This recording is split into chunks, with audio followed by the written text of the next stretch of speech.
After discussing how the public interacts and perceives misinformation on Twitter, the key point still stands, which is bridging the gap between positively using social media in political context and encouraging consumers to be more mindful of their interactions with information online.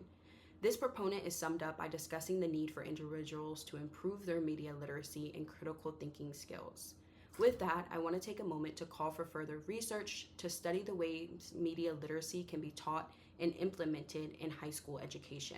In recent years, researchers and scholars have pushed to study the effects of misinformation further. This point has been brought forth by Brian Weeks and Homera Gildezunga as they propose 6 observations to help guide future research so that there is a well-rounded look at the issue at hand. Going on to explore in their 6th observation, how do we confront misinformation?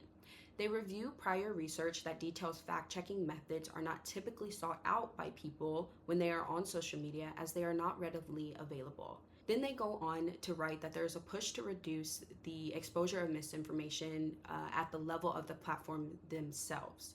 And while this is a great start, as we have discussed in prior videos, there needs to be a stronger, more influential push. Weeks and Gildezunga go on to state that to address these difficulties in correcting political misperceptions, we may need to think differently about fact-checking strategies.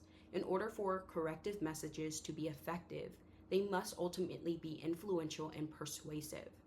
I think this notion is a great place for future researchers to explore, as appealing to the emotions of users may be a great way to get the message across of the dangers associated with misinformation within political context. With that, media literacy courses can be the avenue to effectively relay this message, while also giving students the ability to practice critical thinking and analysis skills when presented with information across media platforms.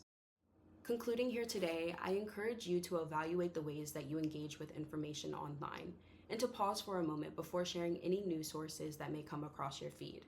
Overall, we have a responsibility as consumers of social media to ensure we're doing our part to keep these platforms safe and beneficial for all.